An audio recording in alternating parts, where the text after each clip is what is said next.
Continuing with the story, Madam rides the bus. Now the girl Wali, she has taken a bus ride. She enjoyed herself. She has seen all the sights of the lush green site of the village. Then she passed through the road whether it was vacant. Then she came to the bustling city life where she saw big buildings, decorated shops, and she was fascinated by the sights. So she really enjoyed the bus journey. Though she's a little girl, she pretended to be mature. She behaved like an elderly person. And at many times, we found her scolding the conductor. The conductor also find a way of speaking very amusing, very funny, and they were enjoying her presence in the bus, whether it was conductor or the passenger. She didn't like the lady who came and sat next to her, and she got irritated by the lady. Then asking her questions, where are you going, what is the house number, what is the street number, children should not travel alone, and all these things. She told them, please do not be bothered, I can take care of myself. Now when the bus reached the city, the conductor told her to get down, but she said, no, I'll be going back because I'm a little small now, I cannot get off the bus and go to the town, and I just wanted to take a bus ride. That's why I'm here. So she gives conductor another 30 paisa and tells her that this is my ticket money for the return journey, right? So now the girl is starting with the return journey. So obviously she thinks about it, how she managed to escape out of the house, how she collected the money, right? She resisted all temptations of candies, lollies, chocolates, and peppermints, toys, and balloons. So from there, we're going to continue with the story. Kanak, you can hear me? Yes, ma'am. Please continue from the third section. Okay, ma'am. Her first journey. What careful, painstaking, elaborate plans she had to make for it. She had thriftily saved whatever stray coins came her way, resisting every temptation to buy peppermints, toys, balloons, and the like, and finally she had saved a lot of 60 paise. How difficult it had been, particularly that day at the village fair, but she had resolutely stifled a strong desire to ride the merry-go-round, even though she had the money. Okay, so the girl resisted all temptations, as I told you. She also resisted at the village fair. Obviously, fair is a place where children actually get tempted by all these sights, beautiful decorated stalls, merry-go-round, all kind of rides, and eatables, the variety of eatables. But the girl resisted all these temptations to save money for her bus ride. This is the explanation. Please continue. After she had enough money saved. After she had enough money saved, her next problem was how to slip out of the house without her mother's knowledge. But she managed this without too much difficulty.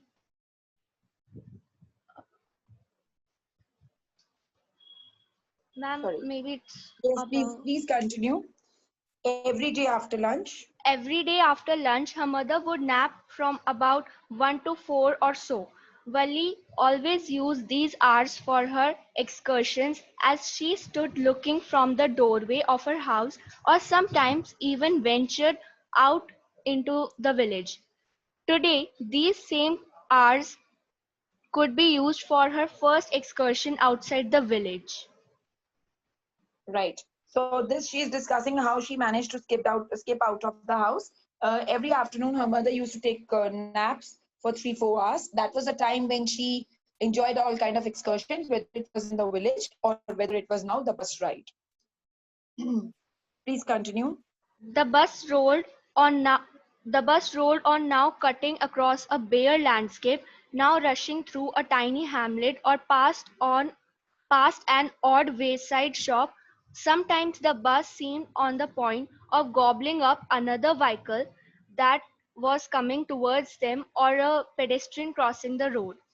But lo, somehow it passed on smoothly, leaving all obstacles safely behind. Trees came running towards them, but then stopped as the bus reached them and simply stood there helpless for a moment by the side of the road before rushing away in the other direction. So it is just about what she was, the sights which she was seeing outside the window. Now she could find that, that hustle bustle of the city life has started now because she had crossed the village. It passed smoothly, leaving all obstacles safely behind because the bus was moving at a fast speed.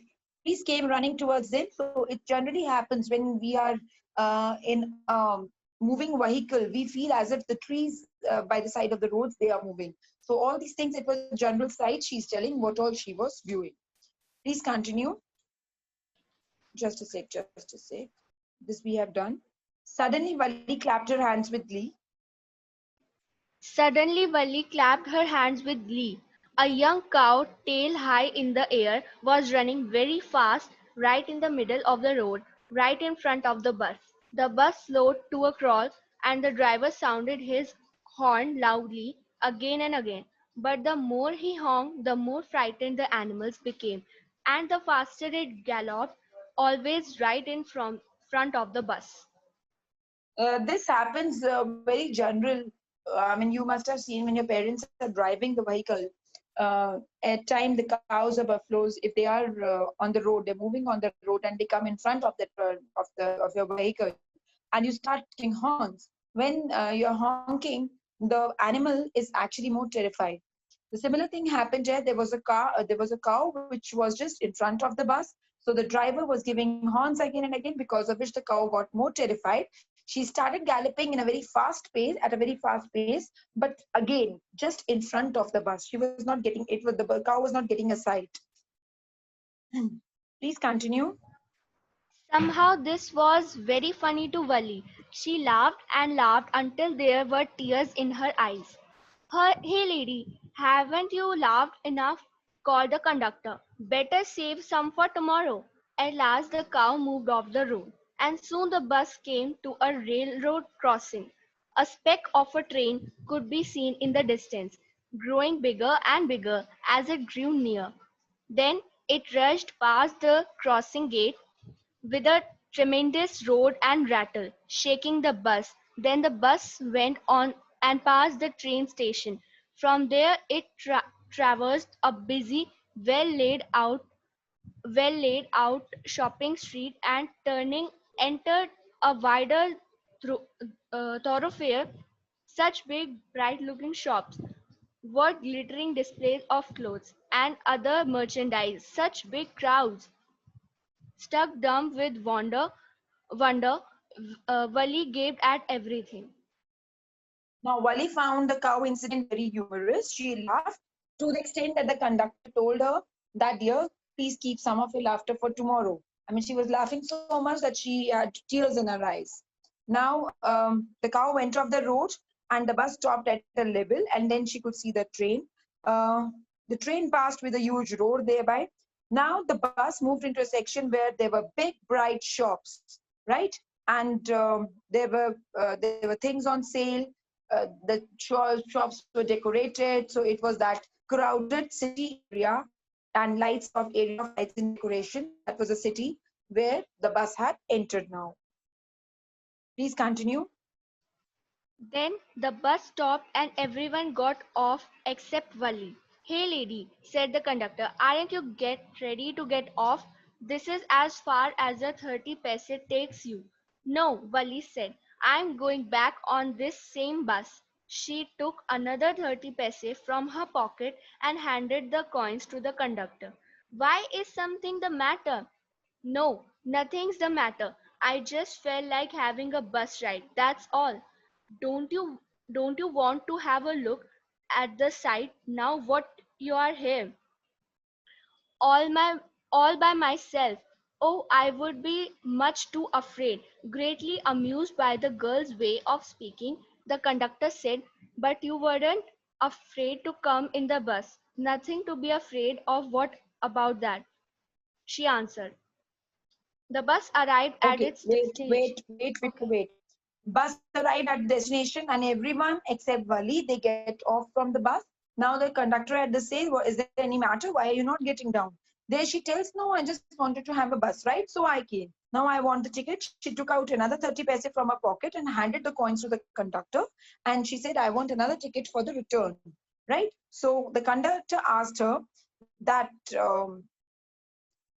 if you weren't afraid to come in the bus all alone, then why are you afraid now getting down? She said that there is nothing to be scared of, there is nothing to be afraid of coming alone for a bus ride, right? So here also the character of the girl, her sensibility, her maturity, the way she behaves, right? And the way she takes care of herself. She, being a little child also, she's not tempted by things, right? She is not tempted by what all she can see outside. She still has that sensibility, though she has come alone without seeking permission from her parents, yet she's not getting off the bus, right? Let's continue. Well then, why not go to that stall over there and have something to drink? Nothing to be afraid of what about that either. Oh no, I couldn't do that. Well, then let me bring you a cold drink. No, I don't have enough money. Just give me my tickets, that's all. It'll be my treat and not cost you anything. No, no, she said firmly. Please no. The conductor shrugged, and they waited until it was time for the bus to begin the journey. Again, there weren't many passengers.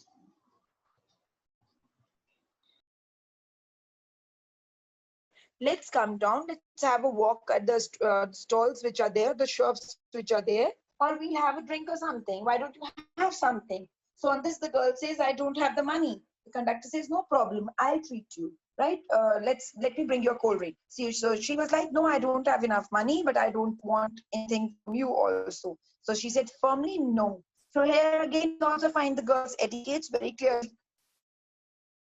Just as young children are instructed by the parents not to take anything from the strangers, so she strictly follows all that things here, right? So she simply says no. Now the another lot of the passengers who wanted to go uh, on the return journey, they have started coming up, but the passengers were not much this time also.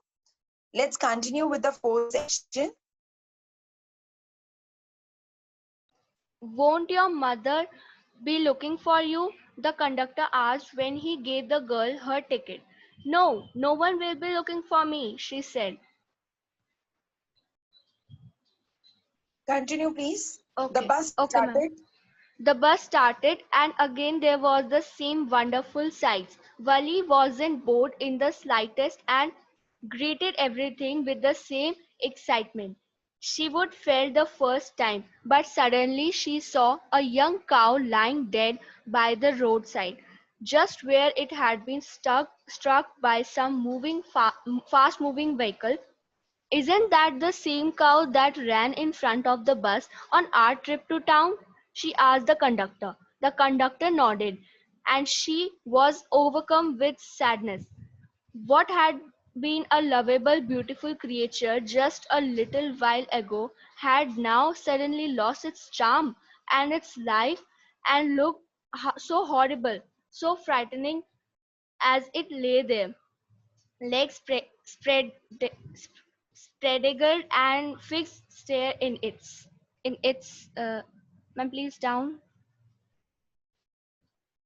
stare in its lifeless eyes, blood all over. Okay, now the return journey started. Again, she started looking out of the window. She was enjoying herself with the same charm, same enthusiasm. She was looking outside. But now one incident spoiled her mood. Remember the cow which was there before the bus, in front of the bus when she was coming? Now she found the cow laying by the side of the roadside. The cow was lying dead. It must have been hit by a fast moving vehicle. Some of the fast moving vehicle hit the cow, and the cow was lying dead. It was bleeding badly, and it was dead, not moving, and it had lost the charm of that liveliness, right? The playful creature instantly was transformed into a horrible and a lifeless one. So she was really upset on seeing that dead cow, because it was the same cow because of which Wali was laughing when the cow was galloping in front of the bus. So now she could see the same cow lying dead on the roadside, and lifeless and dead. It was really horrible to see that cow lying dead, right? Please continue. The bus moved on. The bus moved on.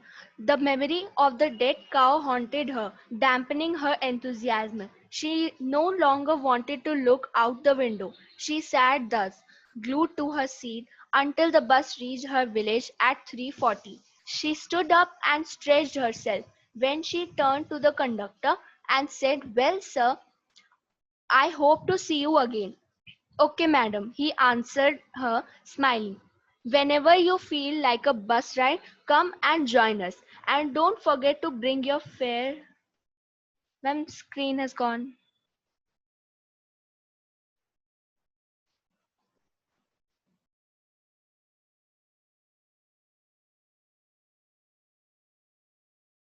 Just a moment, please.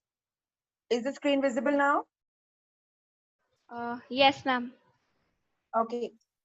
The bus moved on, and now the memory of the dead cow has actually spoiled the mood. She was feeling very upset now that enthusiasm was dampened, and she no longer wanted to look out of the window. She sat thus glued to her seat until the bus reached her village at 3:40. So now the bus reached back to the village. She stood up and stretched herself. She wished the conductor and she said, "Well, sir, I hope to see you again." So again, the conductor, in that same funny manner, she said, "Okay, madam." And he answered her smiling, "Whenever you feel like a bus ride, come and join us." So the conductor said, "Whenever you feel like having a bus ride, you are most welcome. So, and don't forget to bring your fare." So she laughed and jumped down from the bus. So she got down from the bus.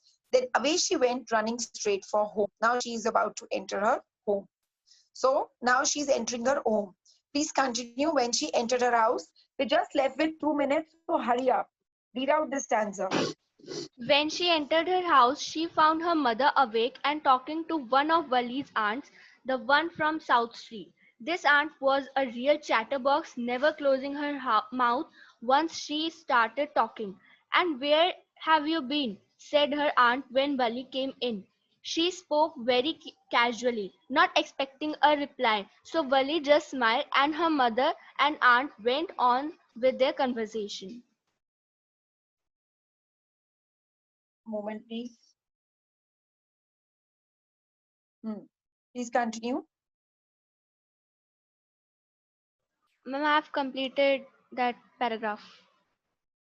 Okay, on with the conversation you have finished. Now, when Vali reached back home, there was an aunt there, and Vali found a mother who was now awake from her afternoon nap, and mother was talking to one of her aunts who lived in South Street.